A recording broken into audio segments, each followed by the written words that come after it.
സംസ്ഥാന ടൂറിസം വകുപ്പിന്റെ സഹകരണത്തോടെ കേരള ട്രാവൽ മാർട്ട് സൊസൈറ്റി കൊച്ചിയിൽ സംഘടിപ്പിച്ച മൈസ് ഡെസ്റ്റിനേഷൻ വെഡ്ഡിംഗ് കോൺക്ലേവ് സമാപിച്ചു.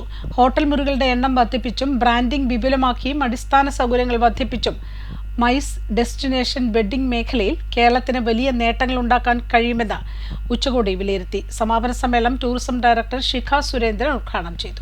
ഹോട്ടൽ മുറികളുടെ എണ്ണം വർദ്ധിപ്പിച്ചും ബ്രാൻഡിംഗ് വിപുലമാക്കിയും അടിസ്ഥാന സൗകര്യങ്ങൾ വർദ്ധിപ്പിച്ചും മൈസ് ഡെസ്റ്റിനേഷൻ വെഡ്ഡിംഗ് മേഖലയിൽ കേരളത്തിന് വലിയ നേട്ടങ്ങളുണ്ടാക്കാൻ കഴിയുമെന്ന് ഉച്ചകോടി വിലയിരുത്തി. വെഡ്ഡിംഗ് മൈസ് രംഗത്ത് കേരളത്തെ രാജ്യത്തെ ഒന്നാം നിരയിൽ കൊണ്ടുവരാൻ സഹായിക്കുന്ന സമഗ്ര നയം അനിവാര്യമാണെന്ന് സമാപന സമ്മേളനം ഉദ്ഘാടനം ചെയ്തുകൊണ്ട് ടൂറിസം ഡയറക്ടർ ശിഖ സുരേന്ദ്രൻ പറഞ്ഞു. രാശി എന്റർടൈൻമെന്റ് സ്ഥാപകൻ Rajeev Jain, Sumit Khedan entertainments artistic director Sumit Khedan, millennium event സ്ഥാപകൻ Pramod Lunawat, KTM secretary S. Swaminathan, seminar committee chairman Riyas Ahmed, Nirmala Lilly തുടങ്ങിയവർ പങ്കെടുത്തു.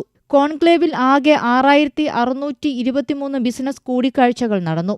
India tourism assistant director M. Narendran, EM Najeeb, Abraham George, Baby Mathew Somatheeram, CEO K. Rajkumar, Jobin Akkarakkalam, C. Harikumar, Jibran Asif തുടങ്ങിയവർ സമാപന സമ്മേളനത്തിൽ സംസാരിച്ചു. മൈസ്ടെക് സ്റ്റാർട്ടപ്പായ സ്പ്രിദ് കോൺക്ലേവിൽ ശ്രദ്ധ നേടി.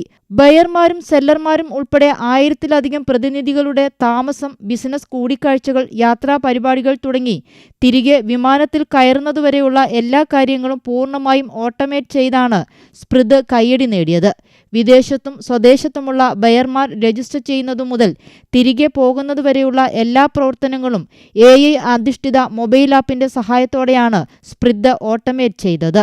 AC വിനോസ്, കൊച്ചി.